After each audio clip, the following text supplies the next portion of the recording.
Bonjour et bienvenue à cette capsule d'information concernant vos dispositions locales.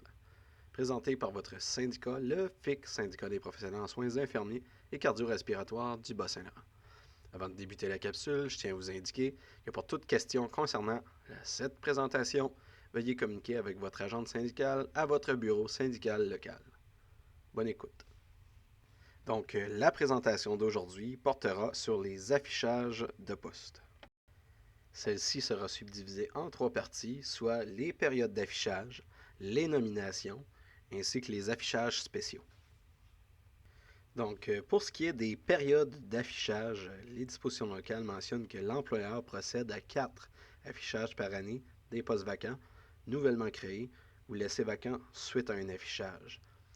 L'employeur informe le syndicat au mois de janvier de chaque année des dates pour les affichages de poste. Donc, il détermine les dates des affichages de poste et les communique ensuite au syndicat afin d'informer les salariés de la tenue de ces affichages. Les postes sont affichés pendant une période de 15 jours et aucun affichage n'est effectué pendant les mois de juin, juillet, août et décembre, à moins d'affichages spéciaux qui vous seront expliqués plus tard dans la capsule. Donc, dans le cadre de ces affichages, une salariée peut appliquer sur plusieurs postes. Elle doit seulement établir un ordre de priorité. Donc, si la salariée décide d'appliquer sur 3 postes, elle doit établir un ordre de préférence de 1 à 3, 1 étant son premier choix et 3 son troisième choix.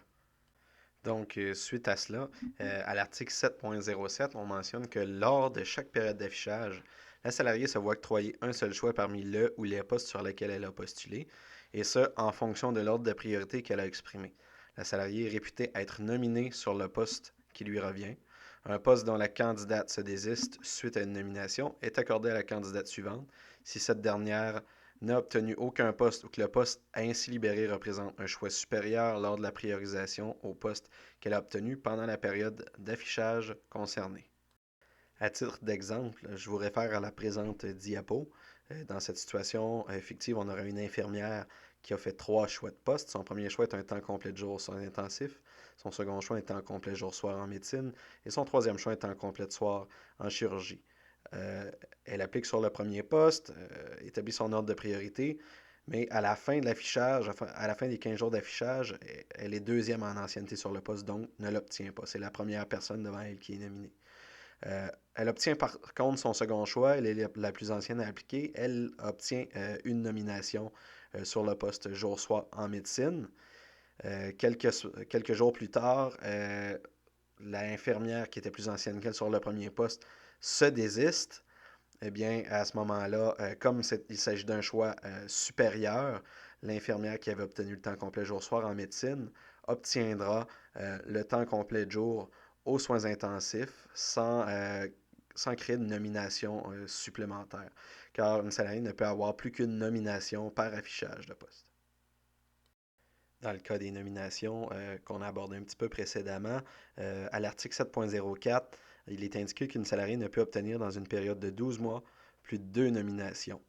Donc, c'est pas 12 mois de l'année en cours, c'est pas 12 mois de l'année financière, c'est vraiment 12 mois à partir du moment que vous obtenez une nomination. Donc, si j'obtiens une nomination en novembre, une première nomination en novembre, et que j'en ai une seconde en mars, eh bien, je ne peux être nominé sur un poste à nouveau qu'avant le mois de novembre suivant. 2 situations particulières peuvent faire en sorte que j'obtienne un poste sans comptabiliser des nominations, donc sans avoir de nominations supplémentaires. En d'autres mots, que ça ne compte pas pour mes 2 nominations annuelles. C'est dans le cas d'une nomination, un poste de promotion. Exemple, l'obtention d'un poste d'assistante infirmière-chef ou d'infirmière clinicienne, alors que j'avais auparavant un poste d'infirmière technicienne, ou dans le cas d'une modification de statut à la hausse.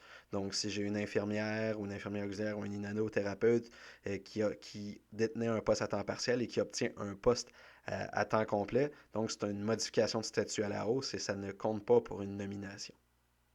Ce qui veut dire que si vous avez déjà vos 2 nominations dans l'année, mais que vous êtes détentrice d'un poste à temps partiel, ben vous pouvez tout de même appliquer sur les postes à temps complet. Et si vous êtes détentrice d'un poste, par exemple, d'infirmière technicienne, vous pourriez appliquer sur un poste d'assistante infirmière-chef ou d'infirmière clinicienne et de faire le processus de sélection sans être pénalisé. Et finalement, si on termine avec les affichages spéciaux, à l'article 7.03, on mentionne que les parties peuvent convenir par entente locale de procéder à un ou des affichages spéciaux, en plus des 4 affichages prévus à l'alinéa précédent.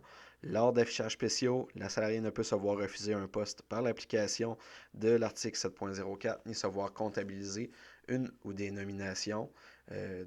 Ces affichages spéciaux-là qui sont convenus entre l'employeur et le syndicat, n'importe quel salarié peut participer à ces affichages, appliquer sur des postes, puisque aucune nomination n'est comptabilisée lors de ces affichages spéciaux si vous appliquez sur un poste.